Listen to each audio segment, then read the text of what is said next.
The story begins with Jang-hyuk, a young man who is admitted to a hospital after being diagnosed with jaundice. However, the moment he arrives, the other patients begin treating him as if he has some dangerous contagious illness. They are afraid to come near him, and even his own parents visit him while wearing masks and gloves. But one nurse named Sue treats him completely differently. She takes care of him without showing any fear or disgust. While looking after him, she learns that Jung is an engineer and has recently secured a permanent job. The next morning, Sue opens the curtain around Jung's bed, but the other patients immediately complain. They demand that she close it because they believe Jung could infect them. Sue calmly tells them there is nothing to worry about and continues checking Jung's temperature and adjusting his four. Later that night, Jung feels slightly better and walks around the hospital with his four-stand. During his walk, he notices Sue smoking alone. He also notices a ring on her finger and assumes she might already be married. Sue quickly explains that the ring is actually a graduation ring, which makes Jung feel relieved. The two start talking more comfortably. Sue explains that her exhausting rotating shifts sometimes make her rely on cigarettes to handle the stress. But when another nurse suddenly appears, Sue changes her attitude and pretends to scold Jung for smoking. Jung is confused but quietly apologizes. The next day, Sue apologizes for blaming him. Jung tells her he isn't upset. Their friendship soon becomes even closer, especially after Sue accidentally eats most of Jung's meal because she is extremely hungry. Jung simply tells her not to worry and lets her finish it. Later, Sue starts calling him Jung, and he agrees. From then on, their relationship slowly becomes much more comfortable. One night, Jung wakes up and notices that Sue has fallen asleep near his bed. She becomes embarrassed when she realizes what happened and quickly leaves. Soon, Jung also begins changing because of Sue. During one of his checkups, she notices that his phone wallpaper contains a promise that he will never smoke again. Jung repeatedly finds little ways to help Sue during her exhausting shifts. He gives her fruit, saves food for her, and calls her to his bedside whenever he notices that she needs a short break. Eventually, resting beside Jung becomes a habit for Sue. Whenever she gets exhausted, she comes to his bed and falls asleep for a few minutes. Their friendship has now turned into something much deeper. Then one day, the doctor tells Jung that he has recovered enough to leave the hospital. Jung isn't happy about the news because he has developed strong feelings for Sue. Before leaving, he decides to confess his feelings and even buys a beautiful bouquet of flowers. Unfortunately, when he calls for a nurse, the head nurse arrives instead. She sees the flowers and assumes they might be for her. Jung becomes so embarrassed that he immediately pulls the curtain shut. The following day, Jung is ready to leave, but Sue is nowhere to be found because she has taken a few days off. Before leaving, Jung secretly manages to get her phone number from the hospital's contact list. After returning home, he discovers that he only remembers the first 7 digits.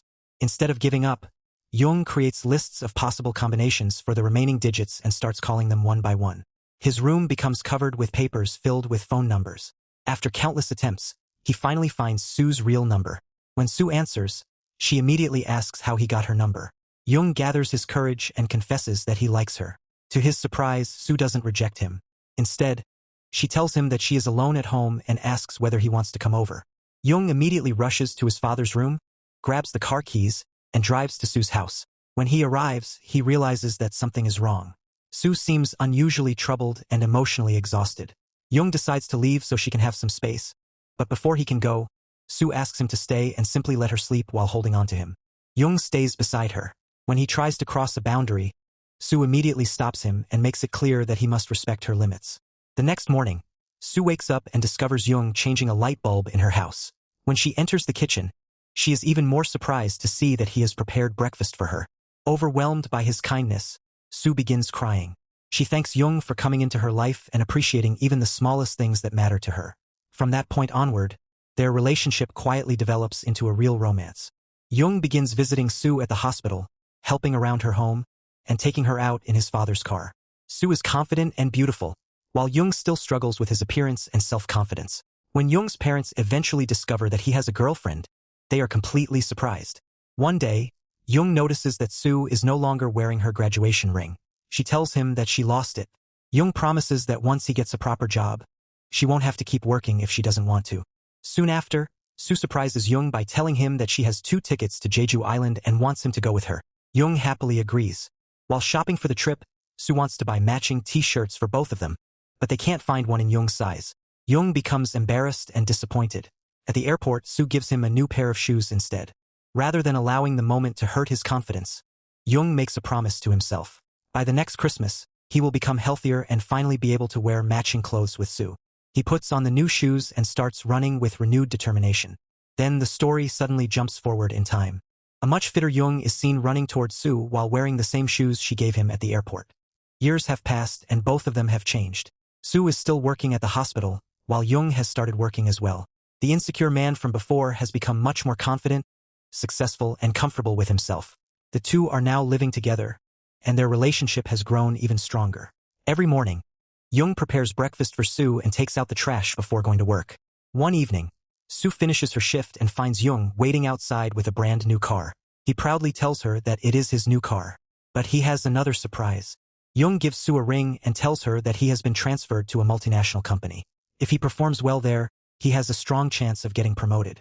Although the new job may mean they won't be able to see each other as often, Jung reassures Sue that their relationship won't change.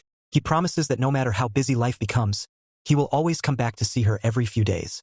What started with a frightened patient being avoided by everyone in a hospital eventually becomes a touching story about two people who slowly become each other's comfort, support, and motivation.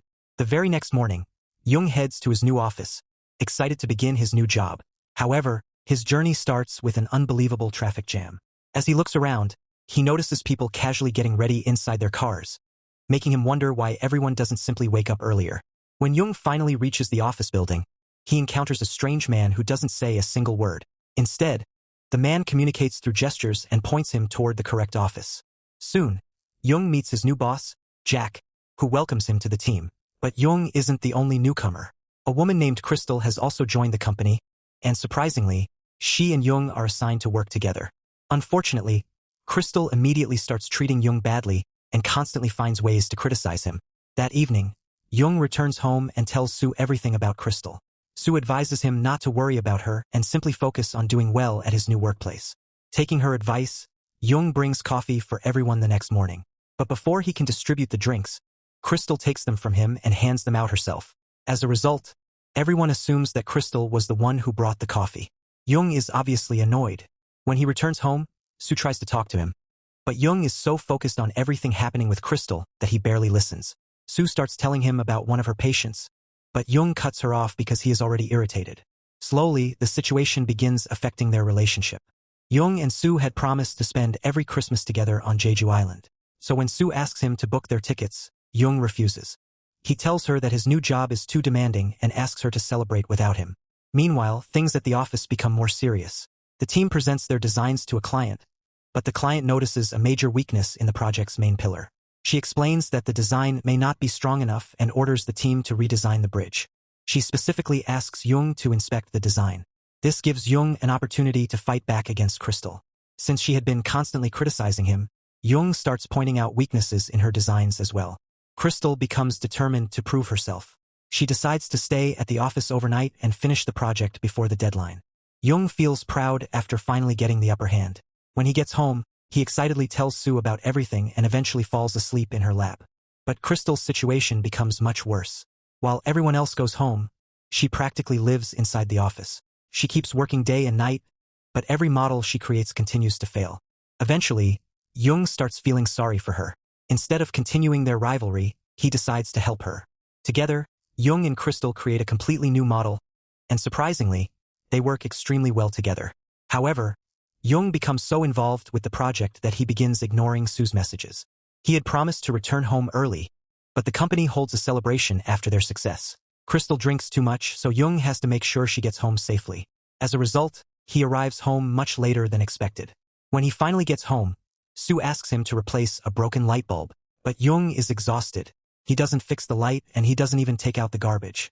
The next time Jung is supposed to meet Sue, things become even worse. Instead of seeing Sue, he goes out for dinner with Crystal. When Sue calls and asks where he is, Jung lies and says that he is still busy with work. But Sue can sense that something isn't right. Jung and Crystal continue working together late into the night, and their growing closeness eventually leads to an awkward moment. They almost kiss, but Jung suddenly pulls away. When he returns home, Sue is already upset. She reminds him about the broken light and the garbage, but the argument quickly becomes much more serious. Sue finally reveals the real reason she has been acting differently. She thinks she might be pregnant. After visiting a doctor, Sue learns that she is about 4 weeks pregnant. But instead of being happy, Jung becomes deeply confused and troubled. He realizes that having a child could completely change his life and might force him to give up his growing connection with Crystal. So Jung decides to act like the perfect boyfriend. He starts leaving work early and tries to avoid Crystal as much as possible. The next day, Jung takes time off and accompanies Soo to the hospital for the abortion. While waiting, Soo notices that Jung looks extremely uncomfortable and tells him to go outside for some fresh air. Jung leaves. After the procedure, Soo returns, and Jung immediately hugs her and takes her home. Since she isn't feeling well, he decides to stay beside her. When his company calls, Jung says he won't be able to come in. But Soo tells him she is fine and encourages him to go back to work. Eventually, Jung leaves. Deep down, Soo already understands what is happening. She can feel that Jung isn't staying with her because he genuinely wants to. He is simply trying to look like a good boyfriend. From then on, Jung visits Soo almost every day. But the constant traveling leaves him exhausted. He struggles to concentrate at work and barely has enough energy to spend meaningful time with Soo. Most nights, he simply comes home and falls asleep. Crystal continues trying to get closer to him, but Jung keeps rejecting her because he has decided to remain loyal to Soo. The problem is that Jung feels much happier whenever he is around Crystal. One day, Jung and Soo go shopping together. During their conversation, Jung accidentally calls Soo by Crystal's name. Soo immediately noticed it. She asks who Crystal is, but Jung becomes defensive. He insists that Crystal is only a coworker and asks whether Soo really thinks he is cheating on her. Jung argues that if he were cheating, he wouldn't keep traveling all the way to see her. But Soo has had enough. She tells him that she never forced him to visit her. And whenever he does come, all he does is eat and sleep. Then Soo reveals something heartbreaking. She tells Jung that she feels terrible about losing their baby. Jung becomes furious and asks whether the entire situation is really his fault. Their argument becomes impossible to control. Jung eventually drops Soo off at home and drives away in anger. Their relationship finally falls apart, and Soo returns his ring. Jung stops driving and begins traveling by train instead. The two completely separate. But Jung's story doesn't end there. One night, he and Crystal are once again working late at the office. This time, Jung finally stops fighting his feelings and kisses Crystal. Soon, the two become much closer and begin spending more time together. Yet even after getting closer to Crystal, Jung still can't completely forget Soo. He remembers their relationship, their promises, and especially their planned Christmas trip to Jeju Island. The reservation was never cancelled, and because Jung's name is still attached to it, he continues receiving messages about the trip. Then, during another company celebration, Crystal reveals that she plans to go abroad to continue her studies after the project ends. Later, while Crystal is away, Jung checks his phone. That's when he sees Soo's status. She is going to Jeju Island for Christmas. Jung suddenly realizes that Soo might still be waiting for him. Without thinking, he rushes back to the office, retrieves the ring Soo had returned to him, and races to the airport. When he finally sees Soo, he runs toward her. But while rushing through the airport, Jung accidentally crashes into another man. And that's when the biggest twist is revealed. The man Jung has crashed into is also named Jung. Soo soon arrives and finds herself standing in front of two men with the exact same name. That's when the truth finally comes out. There were actually two Jungs all along. The overweight Jung was the man Soo had met only 3 months earlier. He was the one who gradually became her closest companion and supported her during the hardest moments of her life. The fitter Jung was someone Soo had originally met 7 months earlier at the hospital after he suffered a leg injury. He had once been close to Soo and had planned to travel with her to Jeju. But after joining the new company, the fitter Jung became increasingly distracted by Crystal. He began ignoring Soo and wasn't there when she needed him most. During that difficult period, the overweight Jung entered Soo's life. At first, they simply became friends. But over time, they developed genuine feelings for each other. This explains why the ring and the two men created such an unbelievable misunderstanding. In the end, Soo chooses to go to Jeju with the overweight Jung. She feels that the fitter Jung abandoned her when she needed him the most. She doesn't waste time arguing with him. Instead, she simply walks away with the other Jung and leaves for Jeju. The fitter Jung is left behind and runs back to Crystal. Desperate not to lose her, he takes Soo's old ring and tries to put it on Crystal's finger, essentially asking her to stay with him. But Crystal refuses. And with that, the complicated story of the two Jungs finally comes to an end. A story filled with misunderstandings, changing relationships, heartbreak, and one unbelievable case of two men sharing the same name. Hope you enjoyed the story, and thanks for watching.